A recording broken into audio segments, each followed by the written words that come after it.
మిత్రులకు అలాగే ఈరోజు సభను అలంకరించిన మీ ప్రియమైన దర్శకులు కృష్ణవంశీ గారికి, అలాగే డైనమిక్ హీరో శ్రీకాంత్ గారికి, అన్ని రకాల పాత్రలను అవలీలగా చేసే మన శివాజీ రాజా గారికి, ఇక్కడ విచ్చేసిన మీ అందరికీ ఈరోజు ఖడ్గం 22 సంవత్సరాల తర్వాత మళ్ళీ రిలీజ్ చేయాలని ఒక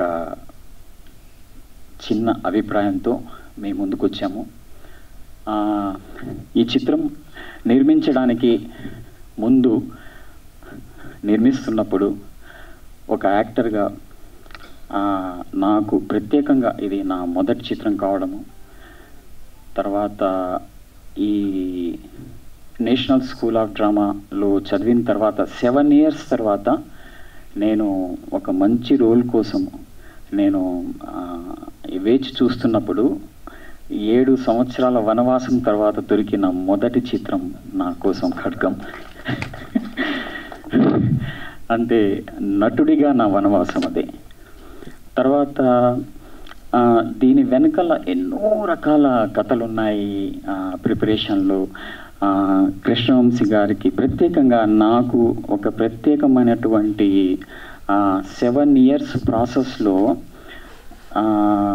అప్పుడు సంయుక్త రాష్ట్రాలైన తెలంగాణ, ఆంధ్ర సంయుక్తంగా ఉన్నప్పుడు ఇక్కడ తెలుగు ఫిల్మ్ ఇండస్ట్రీలో national school of drama New Delhi ఒక ఇన్స్టిట్యూట్ ఉంది, యాక్టింగ్ ఇన్స్టిట్యూట్ మన ఇండియాలో ఉంది అన్న సంగతి 7 years తర్వాత నేను వచ్చి టాలీవుడ్లో ప్రయత్నాలు చేస్తున్నప్పుడు నాకు ఒక పెద్ద ఎడారిలో వయాసిస్సు లాగా కనిపించిన వ్యక్తి కృష్ణవంశీ గారు. ఎలా అంటే నేషనల్ స్కూల్ ఆఫ్ డ్రామా అంటే జస్ట్ ఏందది, ఎక్కడ చదువుకున్నావు నువ్వా అన్న ఒక రియాక్షన్సే ఎక్కువగా, ఏందది, ఏం ఇన్స్టిట్యూట్, ఏం నేర్పిస్తారు అక్కడ అని ఇలాంటి చాలా రకాలైనటువంటి మాటలు నాకు వినిపించాయి. అలాంటిది నాకు వంశీ గారు, అరే నేషనల్ స్కూల్ ఆఫ్ డ్రామానా, సరే నువ్వేం చేయగలుగుతావు, ఏం చేస్తావు అన్నప్పుడు ఏదో ఒక రకంగా ఆయనతో ముడిపడి ఆయనతో ప్రయాణం చేయాలనేసి, అంటే ఒక వ్యక్తి నేషనల్ స్కూల్ ఆఫ్ డ్రామా గురించి తెలుసు, అక్కడ నేను యాక్టింగ్లో ట్రైనింగ్ తీసుకున్నాను అంటే ఆ ఇన్స్టిట్యూట్ గురించి తెలుసు, ఆ ఇన్స్టిట్యూట్ ప్రత్యేకత గురించి తెలుసు నాకు. అసలు నేను ఆ సందర్భం ఎప్పుడూ నా కళ్ళల్లో మెదులుతూ ఉంటుంది. అలాగే నేను ఈ ప్రయాణంలో, నటుడిగా ఈ ప్రయాణంలో మీరు చేసిన, అంటే ప్రతిరోజు షూటింగ్ తర్వాత ప్రత్యేకంగా చాలా, అంటే సార్ ఈరోజు సీన్ ఇలా వచ్చింది, ఎలా వచ్చింది, ఫోన్ చేసి మాట్లాడడం కానీ, లేకపోతే ఏడీగా మీ దగ్గర పనిచేస్తున్నప్పుడు మీకు దగ్గరగా, నేను చాలా దగ్గరగా మిమ్మల్ని చూశాను. అంటే ఓ విధంగా చూస్తే 2 films 3 filmsకి ఒక్క నిమిషం 4 filmsకి నేను ఏడీగా పనిచేస్తున్నప్పుడు ఆయన్ని నేను ఒక దర్శకుడిగా కాకుండా ఒక మనిషిగా, ఒక మంచి వ్యక్తిగా, ఒక క్రియేటివ్ ప్రాసెస్ని ఎప్పుడు, అంటే చాలామందిని నేను చూశాను కానీ, అంటే ఒక సినిమా మేకింగ్ తప్ప, అంటే ఎప్పుడు సినిమా గురించి ఆలోచిస్తూ ఉండే ఒక కదిలే ఒక కళాఖండాన్ని, ఒక కళాఖండంతో నిండిన ఒక వ్యక్తిని నేను కృష్ణవంశీ గారిని చూశాను. నేను ఎక్కువ కాదు, అంటే ఈ రోజున నేను చెప్పకపోతే. అలాగే నా ఏడీగా నేను పనిచేస్తున్నప్పుడు యాక్టర్స్కి ఎలా ట్రైనింగ్ ఇస్తారు, ఎలా ఒక క్యారెక్టర్ గురించి ఆయన చెప్పడం కానీ, ఆయన పద్ధతి కానీ, లేకపోతే క్యారెక్టర్ ప్రిపరేషన్లో యాక్టర్స్కి ట్రైనింగ్ ఇచ్చే పద్ధతి కానీ, వాళ్ళకి చెప్పే పద్ధతి కానీ, అవన్నీ నాకు, నేను ఇన్స్టిట్యూట్లో ఏవైతే చదువుకున్నానో వంశీ గారు అవన్నీ బాగా తెలుసన్న విషయం నాకు నిజంగానే ఒక నటుడికి అంతకంటే సాటిస్ఫాక్షన్ ఏముంటుంది. సో ఆ ఏడీగా పనిచేస్తున్న ప్రయాణంలోనే నేను మీ దగ్గర నుంచి చాలా విషయాలు ఒక సినిమాటిక్ అంటే ఫార్మాట్లో కానీ మనం ఒక నటుడిగా ఎలా నటించాలి అన్నది ఇన్స్టిట్యూట్లో కాకుండా ఇక్కడ ప్రత్యేకంగా నాకు ఒక గొప్ప అవకాశాన్ని సందర్భాన్ని మీరు నాకు కల్పించారు ఏడీగా ఉన్నప్పుడు. Thank you so much. అది ఎప్పుడు నేను మర్చిపోలేను.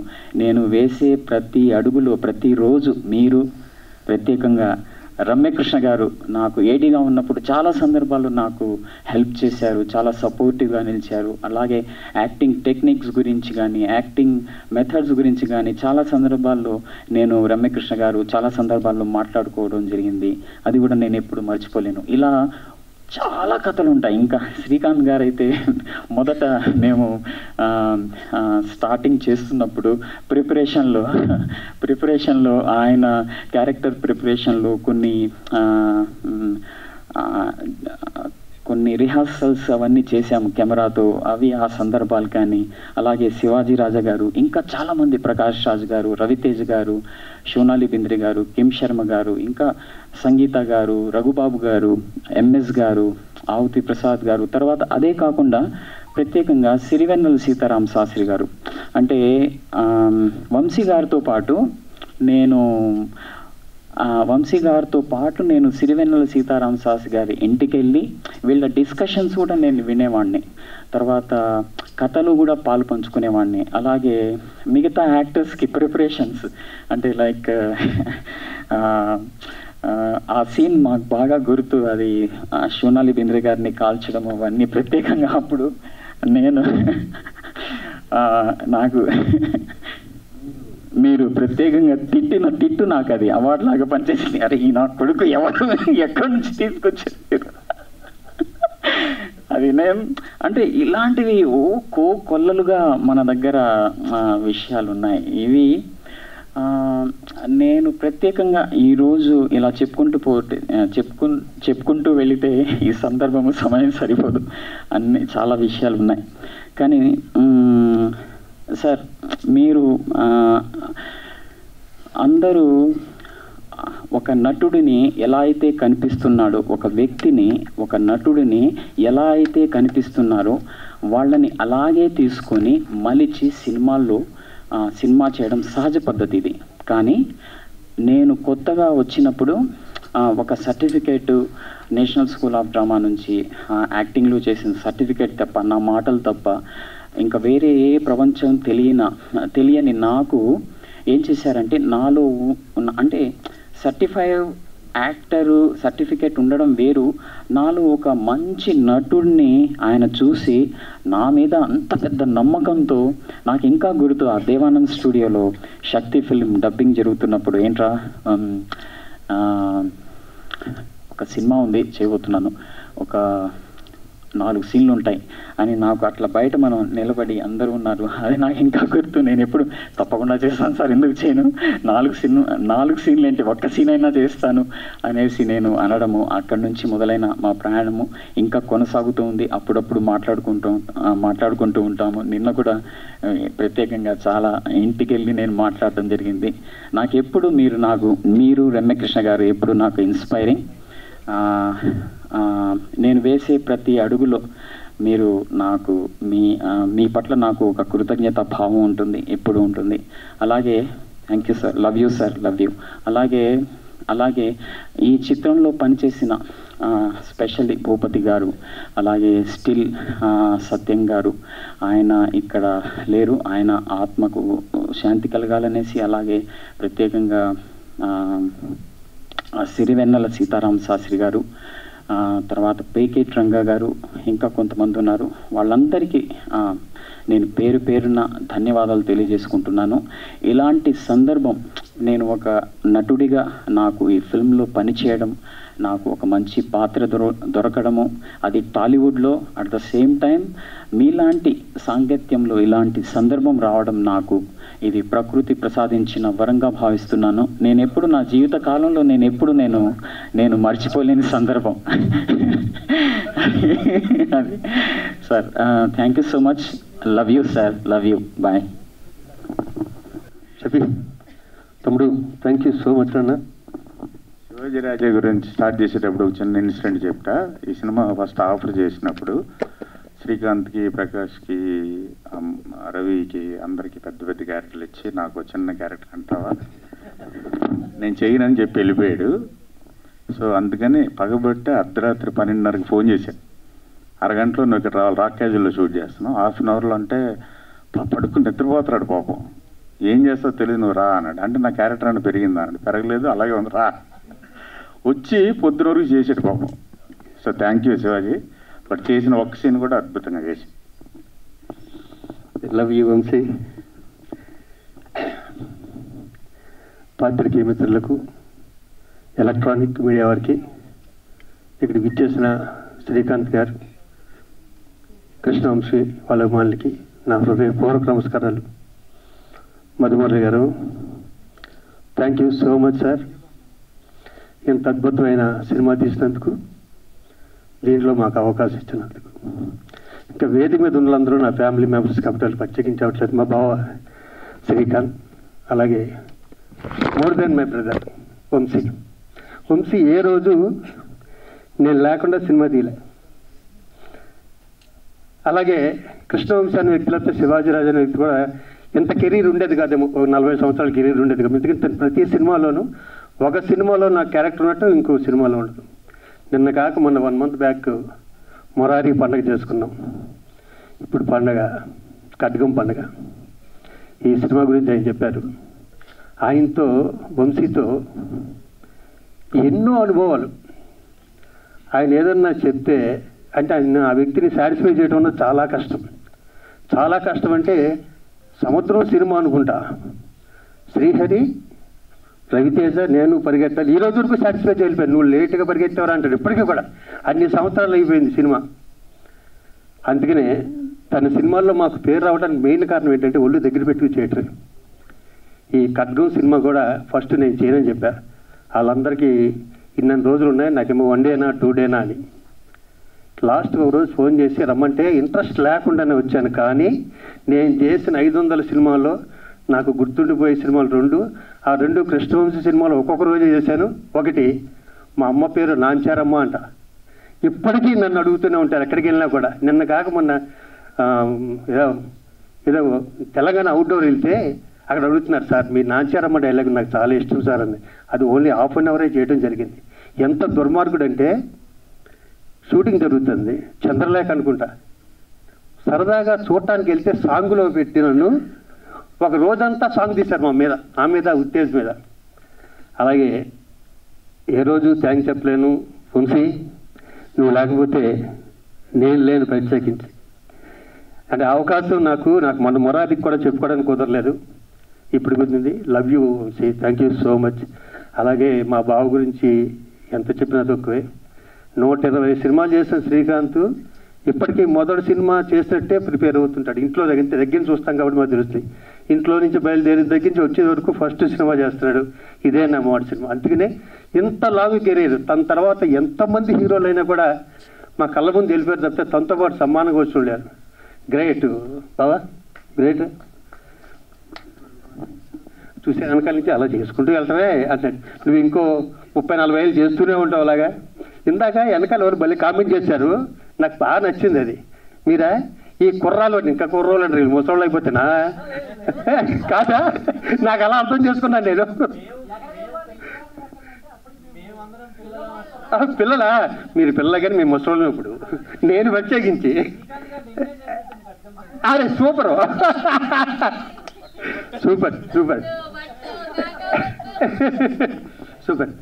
ఇక ఆఖరిగా ఒక మాట, వంశీ అంటే ఎంత ఇష్టం అంటే తెలుగు సినిమా ఒకటి దాంట్లో నేను లేను, అది తమిళ్లో తీస్తున్నాడు. తమిళ్ హీరో పార్థిబన్ అనుకుంటా, అంతఃపురం తెలుగులో నేను లేను, తమిళ్లో నన్ను పెట్టాడు. పెట్టి లిప్ కిస్ ఉందిరా నీకు దీంట్లో అన్నాడు. ఓకే అన్న. అది ఎవరితో తెలుసా? పార్థిబన్తో లిప్ కిస్.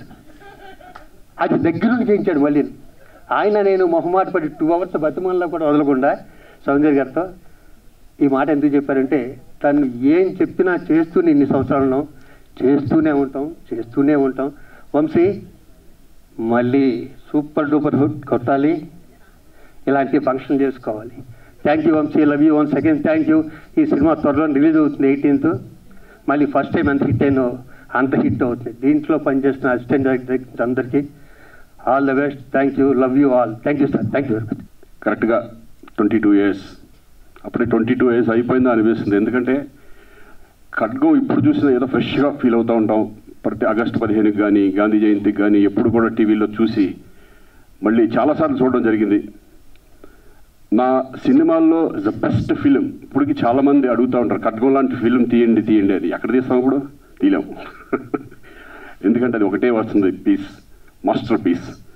నా లైఫ్లో నేను ఎప్పటికీ మర్చిపోలేని ఈ సినిమా మళ్ళీ అక్టోబర్ 18న రిలీజ్ చేయడం చాలా సంతోషంగా ఉంటుంది. ఎందుకంటే జనరేషన్స్ మారిపోతూ ఉంటాయి. 20 years జనరేషన్స్. ఇప్పుడున్న జనరేషన్కి ఎవరికి ఖడ్గం అంటే ఎవరో తెలియదు. ఎందుకంటే వాళ్ళు 20 years వచ్చేసి ఉంటాయి కాబట్టి ఆ యూత్కి ఎవరికి కూడా ఖడ్గం గురించి నాకు తెలియకపోవచ్చు. మళ్ళీ ఒక మంచి పేట్రియాటిక్ ఫిలిం, మంచి ఫిలిం మీ ముందుకు రాబోతుంది. డెఫినెట్గా ఒక మంచి సినిమా చూసిన అనుభూతి మీకు కలుగుతుందని నేను మనస్ఫూర్తిగా అనుకుంటున్నాను. డెఫినెట్గా ఇంకా వంశీ, అసలు ఈ సినిమా నాకు వచ్చేది కాదు, నన్ను వద్దన్నారు ప్రొడ్యూసర్ గారు. మధుమురళి ఫస్ట్ అంటే ఒకటి, అంతకుముందు నేను ఎప్పుడు ఫ్యామిలీ సబ్జెక్ట్ చేసేవాడిని.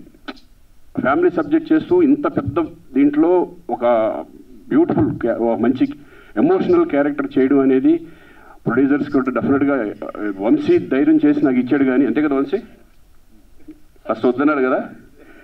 శ్రీకాంత్ కాకుండా వేరే అయితే నేను చాలా సినిమా చేస్తానని చెప్పాడు ఆయన.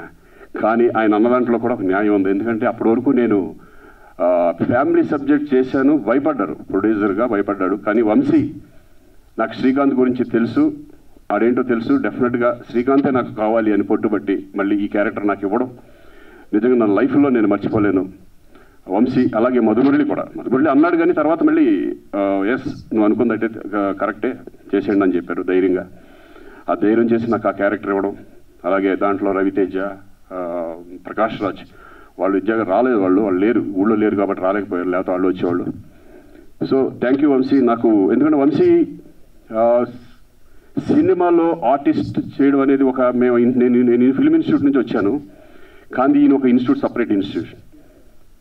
ఎందుకంటే వంశీ చెప్పే విధానం, ఆర్టిస్ట్కి ఇంజెక్ట్ చేసే విధానం ఎంత బాగుంటుందంటే ప్రతి పాయింట్, ఈచ్ పాయింట్ మన నరనరాల్లో దింపేస్తాడు.